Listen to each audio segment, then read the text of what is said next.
Provo Beast here doing another install today. Today we're doing a 2009 Tahoe. We're replacing the factory doubled in to a Pioneer doubled in. I can post that link to the unboxing here. This doubled in will be replaced since this is a DVD factory unit. It also comes with a factory flip down monitor, so we're going to retain that and we'll show you how to do that. First thing we're going to do is remove the factory radio. Ensure that your DVDs are out. Once you do so, I'll show you the first steps. So first thing we're going to do is we're going to pop this dash bezel off around the radio, exposing the screws. Okay, as you do so, you just get this panel tool up underneath. Just be gentle. All held on with clips. Alright, once that's off, as you can see, it's just all clips. So we'll take apart this bottom too. Then you can take out the HVAC. Then you can take out the radio. Okay, so we removed the bottom, then the HVAC. Now I pulled out the screws for the radio. So just come right out. Unplug all harnesses in the back, and then the radio will come free. Okay, the radio is free, so at this point, we're ready to start putting together the new stereo, the dash kit, the wiring harness, prep for steering wheel controls, as well as retaining the factory flip-down entertainment system in the back of the vehicle. Also, additionally, we're going to be doing a backup camera, but that'll be a separate video that I will also post a link to. Alright here, so we're getting ready. So at this time I have the Pioneer wiring harness. We have this retention kit. This is for amplified non-digital GM LAN data bus systems. Steering wheel control interface, dash kit. This guy here, you can check out that video for it, but it's our micro bypass to watch videos as we drive, allowing the rear seat to also enjoy the video. And then our hardware. Okay, with this system, so here's this is the brain of all the operation to make the aftermarket unit work on the factory system. These plug into the factory plugs. For your radio, it provides power, provides a ground. Over on this side, we have our speaker colors right there, and then all these other colors depending on the unit, your application. Here's your ignition wire. We have illumination, typically is orange, and this one right here is your amplifier turn-on wire to trigger the amp to turn on. All these other colors you can check more specifically within the instructions that came with it, depending on the radio that you have. So what we're going to do with this is we're going to get this all wired up to our factory harness. We're going to be using butt connectors or crimp caps, depending on what you may have available. Today we're using butt connectors. Now, since we're doing a steering wheel control interface as well, the nice thing about choosing this unit for this car is it's the same brand and they're already prepped for steering wheel controls. We do not have to manually wire these in because they also provide a plug right into the steering wheel control module. Super simple. Alright, so I got everything hooked up now. Let's quickly make sense of this all. Again, the instructions are great. Walks you through it. Here's our Pioneer side. Power ground. This green is the parking brake bypass for video playback, but we bypass it using this bypass module. And so the black grounds it. The blue gives it power, so I tie that into the blue-white.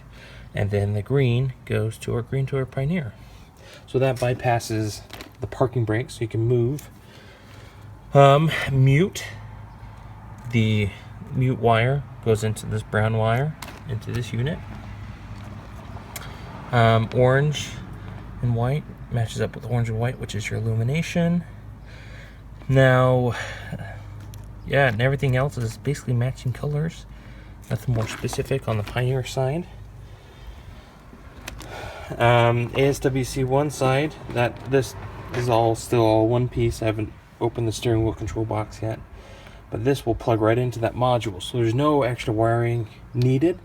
to retain factory steering wheel controls, which is excellent. And then this plug just plugs into the steering wheel wired remote input on the back of the radio.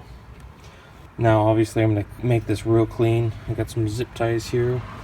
The only wires that we didn't use would be these two guys. Now if we were not bypassing the video playback with this module, this color wire, this bright green, would plug into that bright green to provide that parking brake. And then this blue purple is your vehicle speed sense wire. So in case your radio is compatible with that, we're going to get this all clean, and then we're going to open up that steering wheel control module, and just it plugs right in there. Okay, got it all cleaned up here, and then I plugged in the steering wheel control, just the interface. I didn't even have to use the wiring with it because it already was wired for it. Okay, so we're good to go. Now for those wondering what this black yellow wire is, that's for OnStar. Your instructions will give you more information about how to use that. Other than that, this is ready for the car. Okay, we're back here in the car. As you can see, I got that dash kit on. Fits great, super clean. It's a great look for it. Plugged in the main wiring harness and the steering wheel control adapter right there in the back there. One harness, these you'll use the purple harness and the black harness. The purple harness is pinned differently than the black harness, so you don't have to worry about mixing those up. But if you do have a gray harness, that's for your video factory flip down screen. Okay, so I got those on. What we do is put in the key. It's going to boot up. You may go through a couple options there. Go ahead and do so. I threw in a DVD real quick, and that bypass will do its thing. There it goes. Now, in addition, if you do have this factory flip down radio, I'll post the part number, but it's this Metro wiring harness that plugs into the gray, and then you just need to ground it, which I have. But it plugs into our video input and video output, which is really nice. This flip down monitor doesn't require sound out, so if needs be, I can plug it into one of the pre-outs. Next thing here, what I did is, as soon as you turn it on for the first time, this will flash like crazy. This is the steering wheel control harness. The module itself has a little LED that flashes between green and red. When you plug that in, you hold volume up and you tap it repeatedly.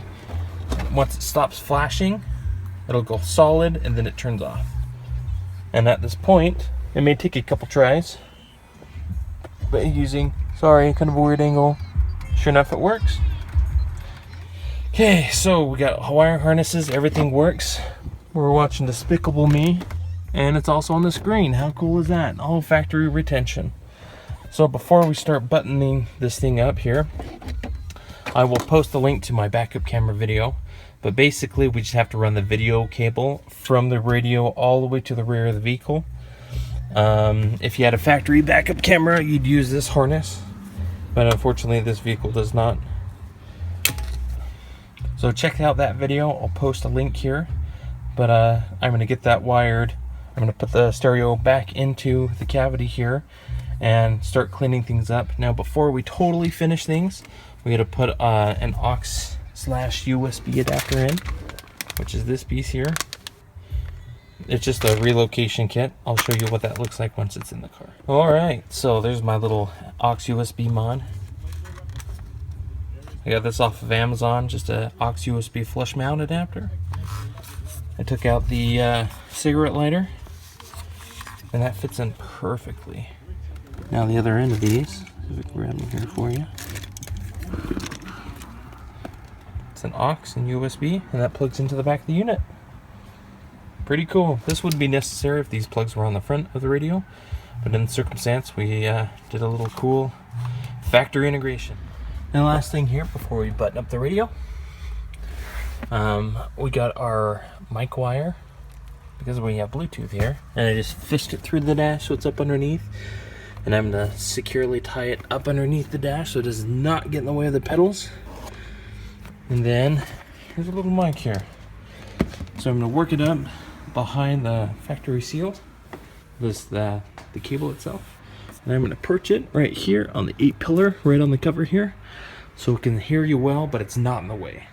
Okay, so I pulled the seal off so I could work the backup camera here. Stick the wire down, and I'm going to continually run it all the way down. Okay, got it all back together. Bundle the rest of the wire just right there. Alright, so the dash is all back together. If you have any questions about this install, be sure to subscribe and put a comment below so I can answer their questions there. As you can see here, everything looks great, nice and clean. There's our factory looking mod with aux and USB that go right up to the unit itself. And HVAC controls turned on. We made sure everything works great. Unit itself looks very good. With that bypass module, we're able to watch that movie. As it boots up here, I'll show you from the back side here.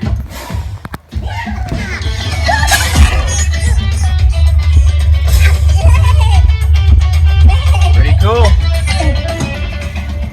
Next up, from Illumination, and the director of Alvin and the Chipmunks. Check out my other video that I'll post a link here to do the backup camera on this same vehicle. We'll be sure to show you how that all goes in. Super easy, just a whole separate install itself. We'll be using obviously this Pioneer radio. So thanks for watching, and we'll see you in the next video.